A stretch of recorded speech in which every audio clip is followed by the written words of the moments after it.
Welcome to part two of how local elected officials think.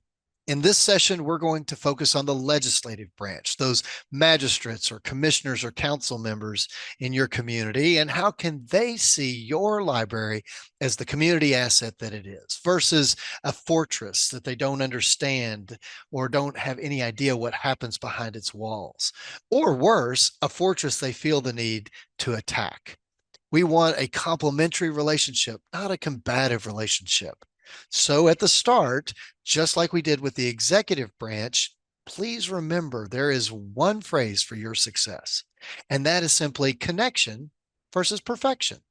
Connection versus perfection. Perfection has to do with us, how we look, how we sound, how we have things together. Have we positioned our library to look a certain way in the community? Connection, though, has to do with our audience. Who are they? What's important to them? How do we want them to feel? And in this case, we're talking about how do we want those legislative branch folks to feel? What is it's important to them? Who are they? Because it's always about bringing value to others. Because if you're not bringing value, well, you're taking up space.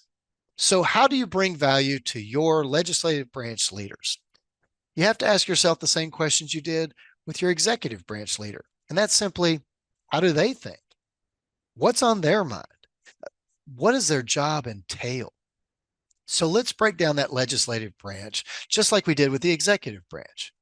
First, you need to understand that there are only two things that a legislative branch official is responsible for: passing resolutions and ordinances, meaning laws, and budgets. Their job is to pass laws and budgets. That's what they do by law. They take whatever the executive branch has proposed as a budget, and then they pass an official budget, give it back to the executive branch, and say, here, this is where we think the money's coming from. Here's how we want you to go spend it. They're not responsible for day-to-day operations of the city or the county. They don't have to keep everything working. So that means that they're usually focused on a couple of very specific areas that have their heart. So, like the executive branch has to look over all of these things, has concern over all of these, and must maintain all of these. That local elected official that's in the legislative branch may only care about jobs, quality of life, and economic development. They may touch on the other things, but those things right there have their heart. They represent a defined portion of the city or the county. That's super important for you to understand. Who do they represent? Is it just this little sliver over here, or is it this bigger group over here, or the whole community?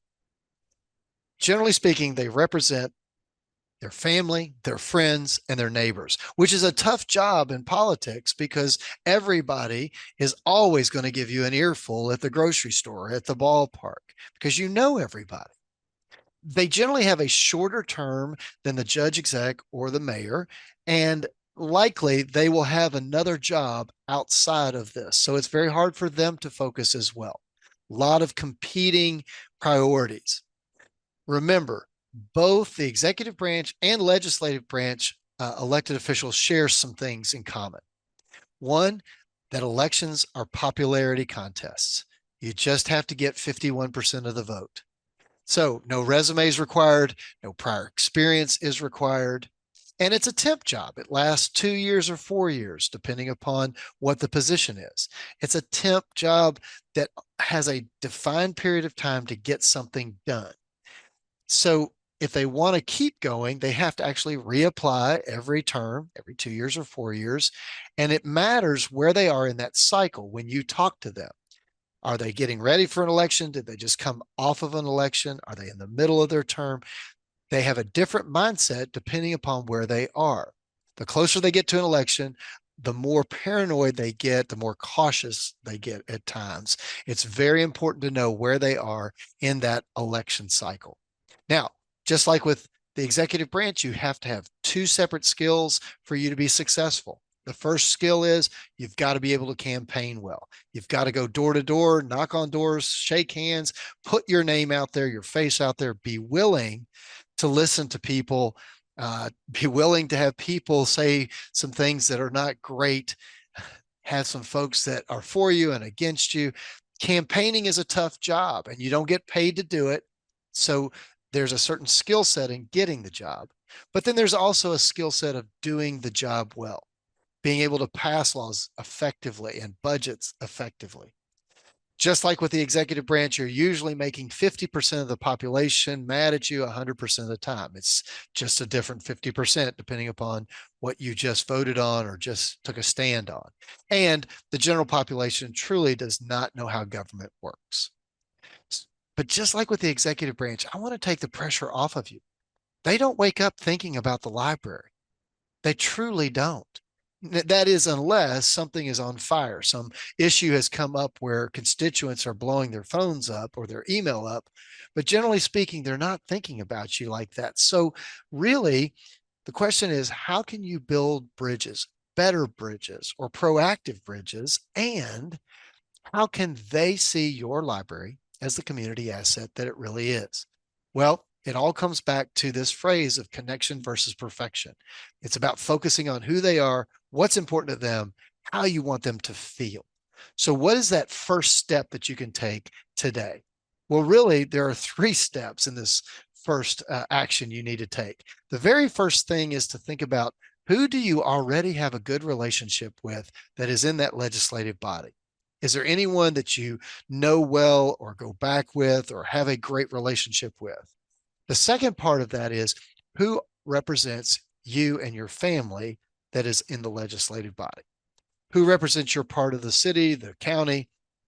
And because they may be two different types of folks, but if you don't have a great relationship with anyone, you always have a right to sit down and talk to whomever represents you and your family. So take a look at who those folks are first. Second, you just need to ask yourself, what are the issues they care about most? What are those issues that they truly care about most? And what does the library do that can help them? What connection does that have? And last, you want to ask for that relaxed meeting to understand them and their priorities better. Remember, relaxed means spaces where you meet, certainly offsite in a place where it's conversational. And it also means agendas. It means a loose agenda. Really, the only agenda item that matters when you sit down with these folks in a relaxed meeting is what's your top priority? What is it you're trying to accomplish in your temp job? What is it that you're trying to do while you're in office? So when you ask for that relaxed meeting, you're focusing on their priorities. When you do these three things, they will see you differently. And to help you do that better, again, we have the accompanying PDF roadmap so that you can list who your elected officials are, their titles, their generations, the term length they're in, how long they've been in office, so you can get a bead on who is in front of you. And then we've given you these prompting questions so that you can prepare for a better meeting and look for those connection pieces. So whether it's the executive branch or the legislative branch, now you know how they think and you can build a better connection, a more effective connection for your library because you now know that.